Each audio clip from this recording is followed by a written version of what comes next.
Well, get ready to have your privacy almost totally destroyed with this new Real ID boondoggle. Of course, it's been around since the Patriot Act, since after 9/11, trying to be shoved down our throats.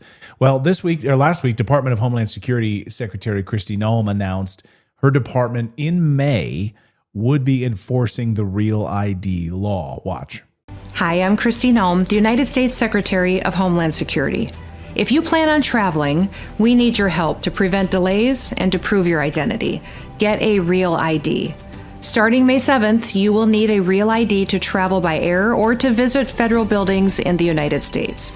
These IDs keep our country safe because they help prevent fraud and they enhance security. Please do your part to protect our country. Go today and don't delay. To learn more, go to dhs.gov/real-id. Thank you.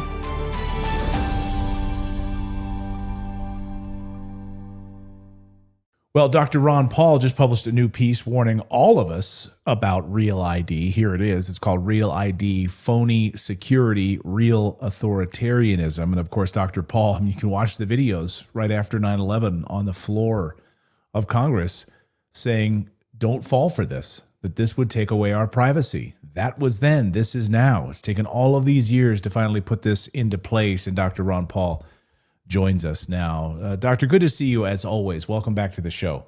Thank you. Nice to be with you again. So, real authoritarianism. Why are, Republicans are running the show. They control everything. They control the White House. They control Congress. How are they allowing this to move forward? I thought Republicans were supposed to be against this. See, I don't know whether allowing is the right term. They're participating. It looks like they're doing it. But it is true, some minority group that has the handle on this and the authority to do it. They allow it to happen, and others haven't said too much. And it's just a shame. I guess the thing that annoys me most about this is for our own security. This is going to catch the criminals. Everything government does always has a positive. We're going to make you rich and safe, and peace is going to break out throughout the world, and everybody's going to benefit. It's not going to cost us anything. We'll just print the money, and you won't even know what's going to happen. Deficits don't matter. They lie through their teeth, and that is what is so aggravating. So now we have this coming up. They're doing this for our sake, which is another lie. And I don't know why they do it, because a lot of good people get involved in this, and they can't really believe that. And yet somebody has to, whoever's pulling the final strings to let this go, must have a trick up their sleeve, because it's hard for me to believe that this is going to help you and me to be safer. Because what we see is the government's intrusion, that they're going to have more regulations. You're going to have real IDs, like you might not even be able to get on an airplane in the United States without the Real ID. What do you have, another week or two to get the Real ID? So it is astounding that it happens. It's astounding that Congress does it. It's astounding that people go along with it. And they went along with, COVID, for a couple years, and finally, they woke up and did something about it, and the people said, enough is enough.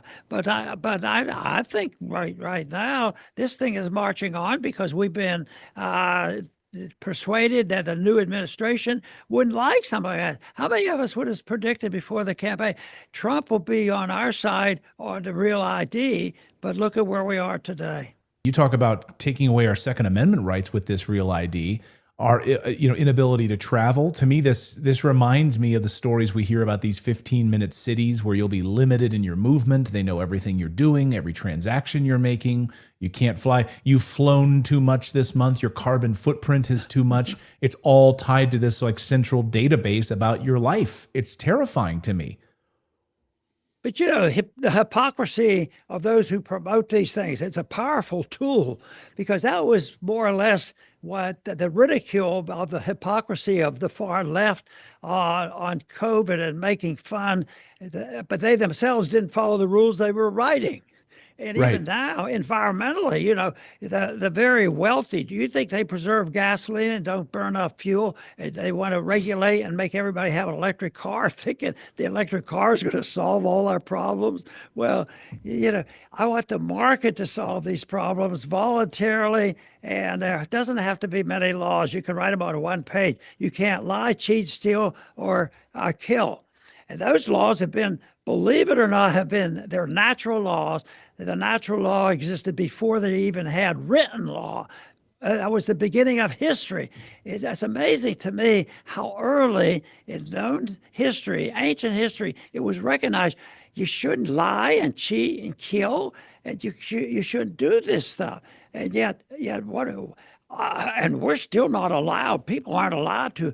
People do pretend that we shouldn't do it. So individuals might get into a little trouble because the people who are in power, they have a license to lie, cheat, steal, and kill.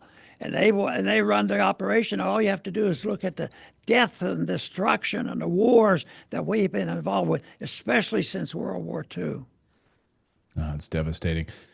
Dr. Ron Paul, always great to see you. I want our audience to go over to the ronpaulinstitute.org and read this great piece on the Real ID, phony security, real authoritarianism. Always one of the great voices of clarity out there. I hope more people will listen. Dr. Paul, great to see you as always.